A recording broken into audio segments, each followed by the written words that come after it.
संतोष देशमुख हत्या प्रकरणातील photo viral झाल्यावर जरांगे पाटील प्रचंड आक्रमक झालेले आहेत। धनंजय मुंडे यांच्यावर खुनाचा गुन्हा दाखल करण्याची मागणी जरांगेंनी केली आहे। आरोपीच्या या टोळीला सोडणार नाही, धनंजय मुंडेंनी ही टोळी पोसलेली आहे असा आरोप मनोज जरांगेंनी केला।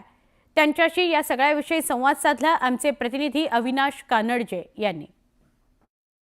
या व्हायरल फोटोवर तुमची काय पहिली प्रतिक्रिया आहे आणि काय षडयंत्र या सगळ्या मागे तुम्हाला वाटतंय?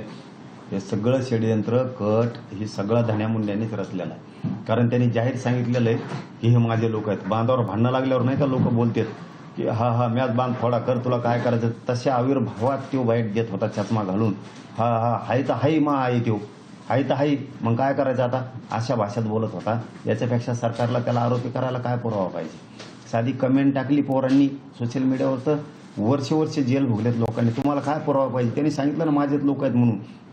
आणि इतकं वाईट वाटतंय ना हे बघताना आता देशमुख कुटुंबाचे किती हाल असतील आता, त्यांच्या आईचे, संतोष भाईच्या भावाचे, बायकोचे, संतोष भाईच्या मुलाचे, मुलीचे किती हाल असतील। आपल्या बापाला कसं मारलं, ही नीच पैदास कशी पैदा केली असं नाही। अहो गँगवॉरमध्ये सुद्धा असं मारलं गेलं नसेल राव कोणाला, गँगवॉरमध्ये सुद्धा असं मारलं गेलं नसेल। अरे तोंडाने दुखतानाचे फोटो आले। धन्या मुंड्या कशाला पाळतो रे?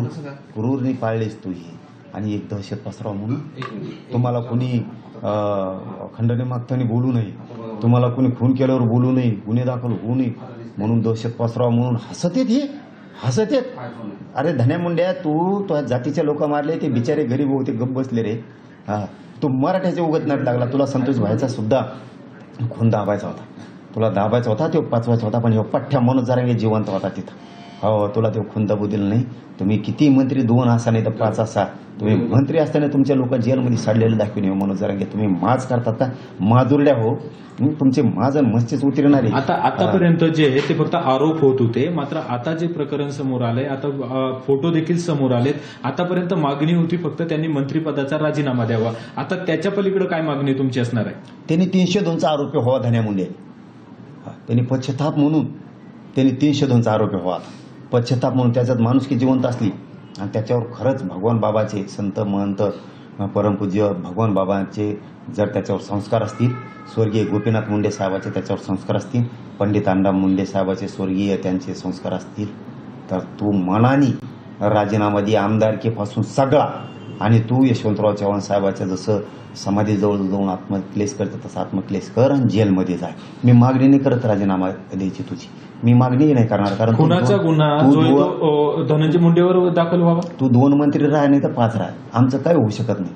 आणि तुम्हाला काही गिनित नाही, मी मोजित नाही, तुम्ही किती असत माझ्या जातीतच एवढी ताकद आहे तुमची मिशा उतरायची, आणि उतरणार आहे पुढच्या काळात। तुम्ही नुसतं वाटा जा, पुढच्या काळात तुम्ही शेतकऱ्याला त्रास द्या, तर हे गाड्याचे कट आणतात लोकांना, गाड्याला आडी उभा राहतात, काही नाही केलं तरी दारू पिऊन शादीत आहेत, लोकांच्या मोटरी काढीत तळ्यातल्या, जमिनी बांध फोडीत, दादागिरी करतात, कारखान्याचे उचले आणि त्यात माघारी देत नाहीत पैसे, कसल्या गुंडगिऱ्या करतात। इथून पुढे नुसतं तुम्ही मराठ्याच्या वाटा जा, तुमची टोळी पुरी सडी तो जेलमध्ये, आणि मी तुला राजीनामा नाही मागत, आणि तुला आता मागितला आणि तू मनाने राजीनामा दे आता आमदारकीपासून सगळा, आणि याच्यावर 302 दाखल व्हायला पाहिजे। असला गुंड सांभाळू नका अजित दादा, तुम्हाला जाहीर सांगतो, असलं माजुरडं सांभाळू नका। फडणवीस साहेब माजुरडं सांभाळू नका, लई क्रूर हत्या केली संतोष भाईची यांनी, तळपायाच्या मस्तकाला जाती।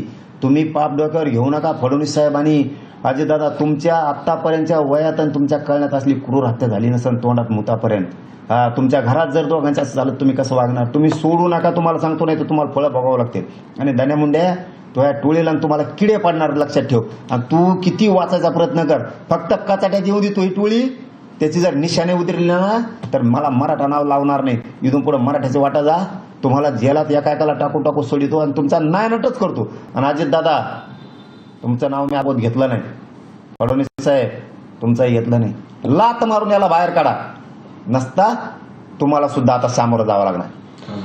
अत्यंत तीव्र भावना मनोज जरांगे पाटील यांच्या होत्या। आपण जर बघितलं तर कडक शब्दात त्यांनी इशारा देखील दिलाय, मात्र मी फक्त धनंजय मुंडे यांच्या राजीनाम्याचीच मागणी करणार नाही, तर त्यांच्यावर खुनाचा देखील गुन्हा दाखल करावा अशी त्यांची मुख्य मागणी आहे। अविनाश कानडजे, न्यूज 18 लोकमत, छत्रपती संभाजीनगर।